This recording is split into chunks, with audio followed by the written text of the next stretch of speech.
Hey everyone, this is Stan Genlin with Real Estate Skills. In this video, we're going to learn about flipping houses with no money, the step-by-step strategies you need to take to make it a success, different financing options so you can purchase, fix, and sell those homes, and finally make sure to stick around to the end to get the tips that are absolutely necessary before you start. So I've been in real estate since 2009, about 15 years. Wow. I started back in New Jersey, then decided to move to San Diego, and finally launched my own business in 2014 in Greenville, South Carolina. So I've been doing real estate in 3 completely different markets, different economic conditions, and totally different price points. So I've had experience of what to do and what not to do in the flipping business for about 15 years now. So a lot of people that decide to get into house flipping are usually nervous to start because they think it takes a lot of money to get started. Well, contrary to that belief, you can actually get into this business without using any of your own money. You just need the right strategies, the right approach, and the right amount of work ethic. The first time I did a deal with no money kind of surprised me. I was trying to get into real estate flipping, and an agent who I worked with asked if he can give me the money to do a house flip. Well, agents who work in real estate understand prices better than most other people. So this agent felt very comfortable giving me money to buy and fix a house, not only because he was going to get a good return from that investment, because he was going to get the listing for me renovating and selling that house and make that commission money. So that was the first time I realized it's actually not that difficult to go ahead and raise money from private lenders and start flipping houses with absolutely no money. And you know, a common question that I get today is today's economic environment a good time to flip houses? Well, I could tell you in the last year, 4 million homes still sold in the United States, and that was considered a bad real estate market. And so any year there's going to be millions of opportunities across the country to buy, fix, and sell homes. And according to Adam Data's latest house flipping report, raw profits on house flips actually increased to $70,000. So I want to give you the confidence to tell you right now, in any market condition is a good time to get into house flipping. And before we get into it, make sure to check out the description below to get our free resource on how to flip houses with no money, as well as our free training on how to flip houses from the MLS. And make sure to like, subscribe, and hit the notification bell to get great real estate content. Let's get right into it. First, let's talk about the basics of house flipping, what it is, and the 7-step process that I use to buy, fix, and sell homes. House flipping is a real estate investment strategy that has gained immense popularity over the years, thanks in part to the allure of house flipping shows where investors transform properties for significant potential profits. However, behind the glamorous before and after examples on TV lies a complex process that requires a solid understanding of the real estate market, a keen eye for potential, and a significant amount of hard work. At its most basic, house flipping involves 3 main steps: buying, renovating, and selling real estate properties. The goal is to purchase properties at a lower price, usually because they need repair or are in less than ideal condition, improve them through renovations, and then sell them at a higher price to generate a profit. This process might seem straightforward, but each step involves critical decisions and strategies that can significantly affect the outcome of the investment. Next, we're going to outline the 7-step roadmap for flipping houses with no money. First, you want to research your market, then you want to choose the right property to purchase, then you want to find and secure your funding to purchase that property. Then you want to go to the closing table and actually purchase the property. Then you want to find and hire good contractors, start rehabbing, renovations, and additions. Finally, you want to sell the house for top dollar. So first, let's get into flipping houses with no money. Step 1, researching your market, or as I like to call it, where the heck do I invest? So this is actually perfect for me because I, in 2014, decided to start my own company, and I knew, although I was living in San Diego, that's not where I wanted to invest. So I spent 6 months on Google researching exactly where I should move to start a company.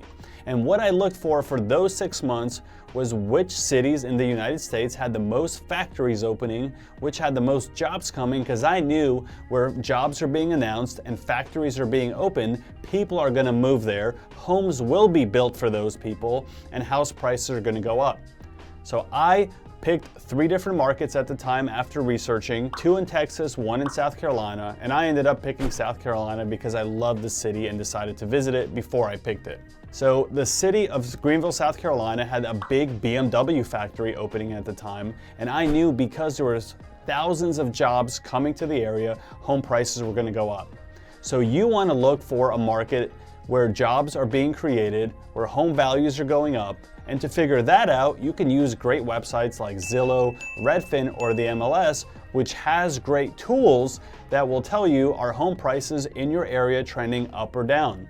So if you live in an area where home prices might be trending down, or there's not a lot of home sales at all, you know it's not a great area to invest and you might want to look somewhere else. So to summarize the things that I learned when I decided to move to South Carolina was you need to study the local market supply and demand, price trends, and average time properties spend on the market.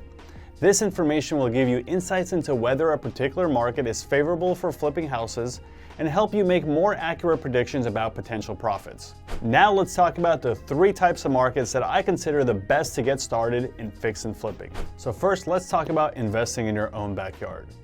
It's going to be the lowest risk market to invest in because you know the area, you live there, you have resources, and you could always go drive to the property in case anything comes up. It's going to be the easiest to manage a fix and flip in an area that you live because a fix and flip takes a lot of time and there's always issues that come up, unique every single deal. And finally, it's going to be the easiest to find deals in your own market because you probably know someone in your market that's in real estate. If not, you can go to a local real estate meetup group where there's a lot of investors, a lot of private lenders, and you can start building your real estate business locally. Next, let's talk about growth markets. Growth markets are cities, towns, or places where a lot of jobs are coming and home prices are going up for one reason or another. Typically, you want to invest in these type of markets because home prices are going up, and a lot of the rise in home prices will make up for any mistakes that you might make. So let's get into the 4 reasons why you should consider growth markets as somewhere you should fix and flip. Number 1 is reduced risk. So if home prices are going up and you make some sort of mistake while you're buying, fixing, and selling the homes, maybe you paid a little bit extra, maybe something came up during your renovation, the increase in home prices between the time that you buy and you sell it might make up for those mistakes. That's happened to us on several occasions. We've sold properties for $20,000 more than we anticipated because we were in a growth market, even though we spent an extra $20,000 on a renovation. Next, in a growth market, homes are easier to sell. So even if you buy a home on a street that's not the best, an area that's not the best, because there's a lot of demand in growth markets, you'll have an easier time selling that home. Next, growth markets are good markets to find opportunities overall. There's a lot of reasons for that, but let me give you one example. So a lot of times in growth markets, neighborhoods are changing rapidly and prices are going up. A lot of times people will list their home for sale based on what they think the value is because maybe the neighborhood was the same price for the last 10 years and they don't realize how quickly neighborhoods are changing. So there's just a lot of opportunities to pick up a home in these changing neighborhoods that are very common in growth markets. And the final reason to invest in growth markets, which is my favorite, is they're markets that are going up in value, there's jobs coming, so a lot of people want to invest and it's easier to raise money in those markets. There's a lot of capital flowing into those markets, so you'll have an easier time getting money from banks, private lenders, hard money lenders. Finally, the third type of market that you might want to consider doing fix and flips in, which can also tie into the other 2 markets that we talked about, are entry-level markets. So growth markets, as well as your local neighborhood, might have entry-level areas where you can invest in. And the reason you want to invest in entry-level areas is they have the most amount of buyers looking for homes, which means you're going to have the easiest time of any home price point to sell. And here's 3 reasons why you want to consider investing in entry-level markets or neighborhoods when you start getting into fix and flipping. Number 1, you want to look for houses that have homes that are at or below the affordable housing rate in the country. And because of that, you have a lot of buyers looking for that price point. Usually that price point has the largest pool of buyers, which means the homes will sell the fastest and that will reduce your overall risk.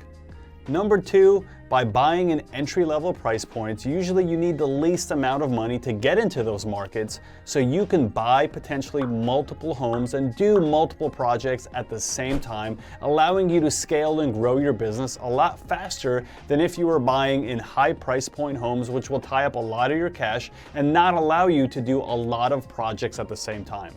And finally, entry-level markets have the least amount of risk because the homes selling at that price point require common, everyday, easy-to-find materials at big box stores like Home Depot and Lowe's, and most contractors that you will interact with can accomplish that level of renovation. And finally, there's going to be the most amount of buyers at that price point. So to tie it all together, when you start fix and flipping, you want to try to start in your own backyard because that will be the easiest. If you live in an area that's very rural or there are not a lot of homes being sold, try to look for an area that's closest to you where that is happening that we call a growth market. And if you can, try to pick an area that has the entry-level price point homes which are going to sell the fastest with the most amount of buyers. Now let's get into step 2 of flipping houses with no money and what you need to know to choose the right property. You're going to have to know 2 concepts before you choose the right property, so let's get right into them. Number 1 is the ARV. The after repair value, or the ARV, refers to the estimated value of a subject property after it has undergone the appropriate renovations, repairs, and improvements to resemble nearby real estate comparables. So to summarize, the ARV is the original purchase price of the property plus the added value that you have created through the renovation of that home. So again, a $500,000 purchase plus maybe $50,000 in work created a $600,000 in value because the $50,000 of work added $100,000 of value to the home. The after repair value, or the ARV, is something I use in every single deal I've done since day one. I cannot figure out what I would buy a property for if I did not know what it would sell for. So before you buy any deal, you have to make sure you understand the after repair value of each and every property. If you need help calculating the after repair value for a particular property you're looking at, check out a link in our description that goes to our after repair calculator on the realestateskills.com website, which is a free tool for you to use. Now, the 70% rule is just a common rule of thumb that investors use and does not need to be followed.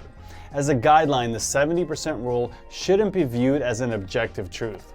The actual purchase price an investor should pay for a subject property will vary based on several factors, including its location, the market health, supply and demand, your risk tolerance, and more. Due to the volatility and unpredictable nature of the real estate market, the 70% rule should be viewed more as a starting point for analyzing properties. If for nothing else, the 70% rule offers invaluable insight into a deal when combined with a more comparative market analysis. The 70% rule is the after repair value that you figured out on the property. You want to multiply that by 0.7 and subtract the renovation amount that you and your contractor came up with. This will give you the max allowable offer, or as we like to call it, the MAO. But remember, that is the most you should be offering on a property that you're looking at. You should always offer less to give yourself room to negotiate if the situation calls for it. Now that we've talked about choosing the right property to buy, let's get into step 3 of how to flip houses with no money, securing and finding your financing, which you really should be doing at the same time as step 2 to make sure when you do find that right house to buy, you have your financing ready to go. So let's talk about securing financing in 3 ways: hard money lending, private money lending, and JV partnerships. Let's get right into hard money lending. So let's talk about what is hard money lending. Hard money lending companies typically lend money to fix and flip properties specifically. They care more about the property itself. Are you buying it at the right price? Do you have enough of a budget to renovate it? Is there enough profit left at the end to see if they'll give you that loan? They don't care as much about your personal credit, so it's a lot easier to get a hard money loan than a loan from a traditional bank. And unlike when I got started over a decade ago, today it's easier than ever to get hard money. When I started, hard money lenders were giving you about 70% of the purchase price. Today, on a property I'm buying next week, I'm getting 99.98% of my purchase price, which to me is mind-blowing. I could never imagine that 10 years ago. And so here are the pros of working with a hard money lender. Number one, they're going to be able to close relatively quickly. A lot of hard money lenders that I've worked with are able to close as fast as 5 days. Number two, today they're giving you up to 100% of the money you need to buy and fix that home. And number three, they're not going to care about your personal credit. More, they're going to look at the value of the property that you're buying. And the biggest con with hard money lenders is they're normally going to be your most expensive source of capital compared to the other ones we're going to talk about. And the way to get a hard money loan is simply going to their website and filling out a form to apply for one. The one that I like to work with is called Kiavi. We put a link in the description to their website. And even if you don't have a deal to submit for a loan, just putting your information in there, they'll give you a proof of funds that you can use to put an offer on a property that may require that you have one before you submit that offer. And 10 years ago when I got started, usually you had to go to your local real estate meetups to meet some hard money lenders, but now there's a lot of companies online that are doing it all across the country, and companies like Kiavi are easy to find and get loans from to do fix and flip deals. So now let's get into private money lending. Private money lending is any person that will give you money to buy, fix, and sell a home without having to go through some formal application process. Now, one of the best benefits of using a private money lender is normally they'll give you 100% of the money you need without any monthly payments. On the other side, usually a private money lender only has enough money to fund one of your deals. So you're going to have to constantly be out there building new relationships, whereas hard money lenders will give you a big pool of money and you can buy many deals with one lender. So let's talk about how to get a private money loan.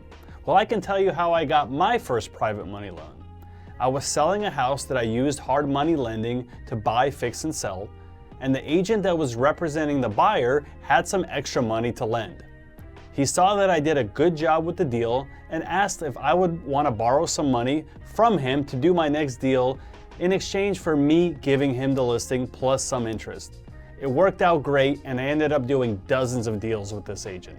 So if you know individuals that have money and are comfortable lending in real estate, I would consider a private money loan.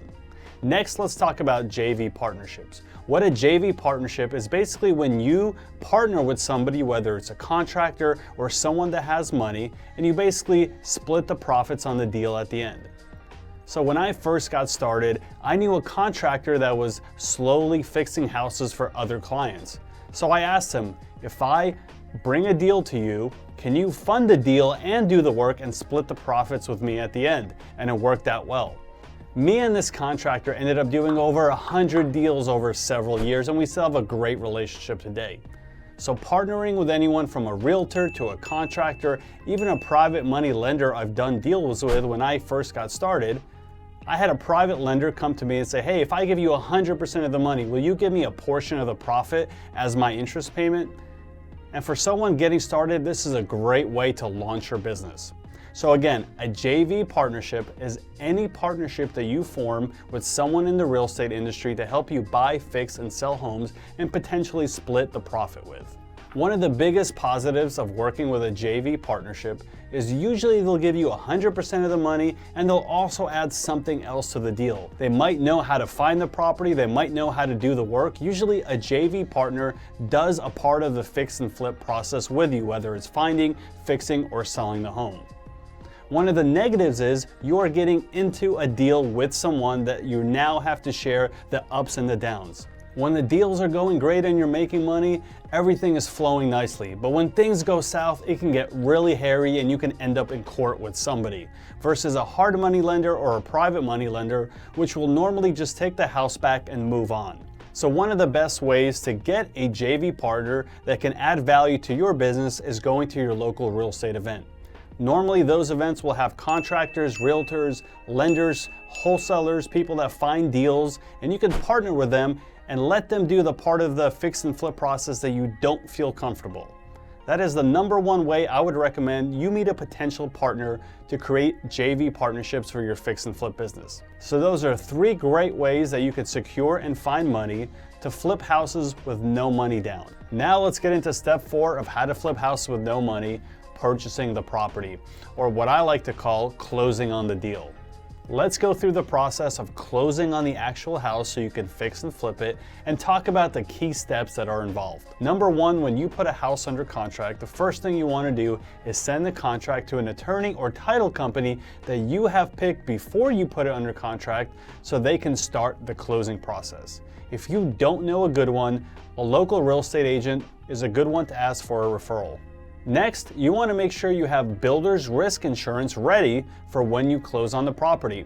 Sometimes it takes 1 to 2 weeks to get insurance approved, so make sure you start early on getting the insurance ready for the closing table. Next, you want to make sure that the title search that the attorney or title company did comes back clean. What that means is the person that signed the contract with you to sell the house has the legal authority to actually deed the property over to you. And the attorney or the title company will do that search and let you know if the person you signed the contract with has the legal authority to sign over the ownership to you. Finally, before you close on the property, you want to walk that property the day of closing to make sure it's in the same condition as when you put it under contract. And make sure when you go to the closing table, the seller gives you the keys so you don't have to chase them down after you've already closed on the property. And make sure on the day of closing you also transfer the utilities into your name or your company name so you don't make it to the house the next day to start the project and realize you have no water or power on. And if you're not sure what contract to use when meeting a seller to buy a property, check the link in the description. We're providing you for free the contract that we prefer to use when we're buying houses to fix and flip. So those are the key steps in the closing property process. Although some of them might be short, these are all important steps that you don't want to miss. Every step will help you make sure you buy the house with no issues, and especially the part that you walk the house on the day of closing to make sure that it looks like when you put it under contract. I'll give you one great story. I purchased a house that I was looking to fix and flip, and of course, because I felt comfortable, I've done so many deals, on this one I decided not to walk it. Well, the day after I closed on the house, I walked into the house and realized the kitchen is missing. The tenants that were living at the house moved out the day before closing and took the kitchen with them. Who would have thought? But apparently after I called them, they said the previous owner allowed them to upgrade the kitchen and put in their own cabinets, countertops, and appliances, and that they were entitled to take them with them. Well, if I would have known the day of closing that my kitchen would be missing, I would have renegotiated the contract with the owner and got a better price. So make sure you don't skip that step or any of these key steps when purchasing a property. Now that you've purchased your house, let's get into step 5 of how to find and hire contractors. So here's 3 ways how you can find contractors to work with in your area. Number 1, go to your local real estate investment club. There's normally going to be either contractors there or people who have used contractors that they would recommend to you so you can use them on your project. Number 2, drive in areas where you actually want to do some work. Usually there'll be other projects ongoing. You can stop and talk to those contractors to see if they want to come do some work for you. At the same time, you could see the quality of work that they're doing at someone else's project. And finally, join some Facebook groups that are specific to real estate investment in your area. Normally, just like the real estate club in your area, there'll be contractors there that can do work for you or investors that can recommend contractors they've used before. Next, let's talk about 3 things you need to know to hire contractors. First, you want to make sure to check the quality of their work. Go to other projects they've done or have them send pictures of projects they've completed to make sure they have a good quality of work that's up to the standard that you expect. Especially if it's something like tile or painting, you want a high quality of finish work because those things will affect your sales price. Next, you want to ask for some referrals, either homeowners or investors they've done work for before that can vouch for them and their quality of work. And especially if you're trying to flip houses with no money, make sure they'll do some of the work first before they expect payment from you, which will give you enough time to go to your lender and get a draw for the construction so you can pay them. And on that note, let's talk about 3 ways to pay contractors using the different financing methods that we had discussed before. Number 1, hard money. When working with hard money, typically you have to complete construction before the lender will give that money back to you. So you want to find a contractor that's okay in doing $20,000, $30,000, $40,000, $50,000 in work before getting a check from you. But with private money, a lot of times the investor who gives you the money to buy and fix the house will feel comfortable giving you a little bit of money up front so you can pass it on to the contractor to buy the materials or buy the materials directly yourself. And finally, JV partnerships. Hopefully you partner with either a contractor who can do the work and pay for all the work until you sell the home, or you partner with a lender who can give you all the money to do the work with a contractor so you don't have to worry about bringing it yourself to the deal. So make sure to follow those pro tips on how to find, hire, and pay contractors to renovate houses with no money out of pocket and get them ready to sell for top dollar. So now let's get into step 6, rehabbing and renovations. Here are 3 pro tips that you want to follow when managing your renovation for the best result. Number 1 is having a detailed scope of work. A scope of work is a document that lays out everything you want done in the house. It's as detailed as what kind of doorknobs you want, what color paint is going on the walls, and everything in between. Important tip number 2, make sure to sign an independent contractor agreement with whoever you're hiring to do the renovation. The independent contractor agreement will lay out exactly what you're paying this contractor to do, and they're signing it as well, agreeing to do the scope of work that you've created, and understand that they're going to get paid once all these things are complete. This will settle any disputes that you and your contractor might have, where they will say, hey, you did not tell me to paint this room, but in your scope of work it's going to say very explicitly the entire house is to be painted, and the contractor is going to sign and initial every page. Ultimately, when the work is complete, you and the contractor will settle up on what's left, and if there's any dispute, the independent contractor agreement will protect you in case of any issues. So don't forget this pro tip, because ultimately the independent contractor agreement is there to protect both you and your contractor. And now let's go into tip number 3, the draw schedule. Make sure before you start, you and your contractor have a detailed draw schedule that will tell the contractor exactly when they will get paid each and every time. Typically, you want to have 3 to 5 payments that will come from you to the contractor when they hit certain milestones, depending on the size of the project. Before each and every payment is made, you want to make sure you go to the house and you check on the quality of work and to make sure the work is actually done. So if you follow these 3 pro tips, you'll know how to create a scope of work, protect yourself with a good independent contractor agreement, manage your renovation to make sure it gets done on budget and on time, and get it ready to sell for top dollar. This is how you're going to set yourself up for success when flipping houses with no money.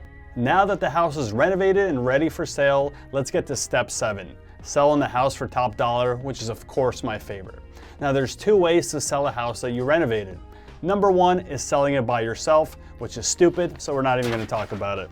Number 2 is going to be using a real estate agent to sell the house for you.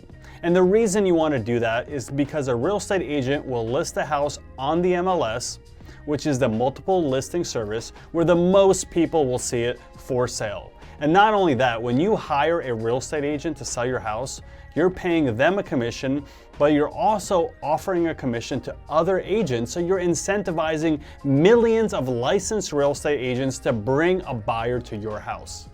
And for those reasons, whenever I complete a house, I will always list it with real estate agents. Because once it goes on the MLS, it's going to syndicate to other platforms like Zillow and Redfin and other services, and the most amount of people will see it all across the country. That way, I'm incentivizing millions of licensed agents to bring me a buyer and get my house sold for top dollar. Now that you know you should hire a real estate agent for a house that you just finished renovating, let's talk about the 4 things that you should look for when hiring a real estate agent. Number 1, you should look for an agent that is familiar with selling in the area where the house is located and has the experience selling over there. They're going to know the streets, they're going to know the neighborhoods, the ups and downs about the neighborhood, why someone should move there, and they're typically going to have other buyers who might be looking there already. The next thing you want to look for when hiring an agent to sell your house that you renovated is someone that's going to do a full marketing campaign for your house, which not only includes putting it on the MLS, putting signs in the yard, blasting it on social media, but also other types of traditional and social media marketing. Tip 3 is working with agents that have experience with investors. I can give you one good example of this. I was selling a house that had a bunch of repairs that me and the buyer were negotiating. They knew if I could just offer a small credit, I wouldn't have to worry about going back to the house with multiple contractors and spending a bunch of time trying to get a lot of little repairs done. They negotiated a small $500 credit, which satisfied the buyer, and we were able to close the house with no further issues. Finally, tip 4, find an agent that is open to being flexible with their commissions. Not only may they list the house for you with a smaller commission than the traditional retail agent, when it comes to getting the deal done and the negotiation is stuck on a small amount of money, they're willing to maybe give some of their commission up to get the deal closed. So if you follow these pro tips on working with real estate agents to get the deal done and not selling it by yourself, you get to the most exciting part of this process, which is the closing table. This is where you sign the contract to sell the house to your buyer and get the money to your bank account. Now you can go ahead and celebrate your first closed deal and your first step on building a fix and flip business with no money out of pocket. Now that you've learned the 7 steps to build a fix and flip business with no money, let's get into 3 essential tips that I wish I knew before I got started. Tip number 1, educate yourself and consult a house flipping mentor. The first step to flipping a house begins with education. The most effective entry point into the industry is securing the guidance of an experienced mentor. Collaborating with someone who has already succeeded in the field is the swiftest way to comprehend the industry and how it works. Beyond the knowledge they offer, a mentor serves as a crucial source of inspiration, instilling the confidence needed to make decisive decisions and make informed investments. This relationship accelerates the learning curve and minimizes your risks, significantly enhancing the chances of your success. Tip number 2, build yourself a real estate network. We advise everyone learning how to flip a house with no experience and no money to build a real estate network first. For several reasons, building and maintaining a real estate network is crucial for new investors. A strong network provides access to valuable resources, information, and potential investment opportunities. It allows new investors to tap into the knowledge and experience of seasoned professionals like myself, gaining insights that can be instrumental in making informed decisions. Networking also facilitates collaboration, enabling investors to form partnerships, share their expertise, and navigate the challenges collectively. To build and maintain a robust real estate network, new investors should attend industry events, join online forums and social media groups, participate in local real estate clubs, and seek mentorship from experienced individuals. Consistent engagement, genuine relationship building, and a willingness to assist others in the network are crucial elements in establishing a lasting and mutually beneficial real estate community. And tip number 3, get approved for money because most people won't even deal with you unless you're pre-approved. Before you go and try to find deals to buy to fix and flip, make sure you talk to either private money lenders or hard money lenders to make sure you can get some sort of proof of funds, or at least let a potential seller call your lender and they will let them know that you are qualified to buy their home. Now that you have my 3 essential tips, let's recap the 7 steps in flipping houses with no money. First, you're going to research your market to figure out where you want to invest. You're going to choose the right property to purchase. Then you're going to find and secure funding for that property. You're going to close on the property and find and hire contractors to do the work. Then you're going to manage the rehab and the renovation, and finally sell it for top dollar. By following these 7 essential steps, getting our free resource in the description, getting our free training in the description, you can start your fix and flipping business today. Thanks for watching the video. Like, subscribe, hit that notification bell, and we'll see you in the next video.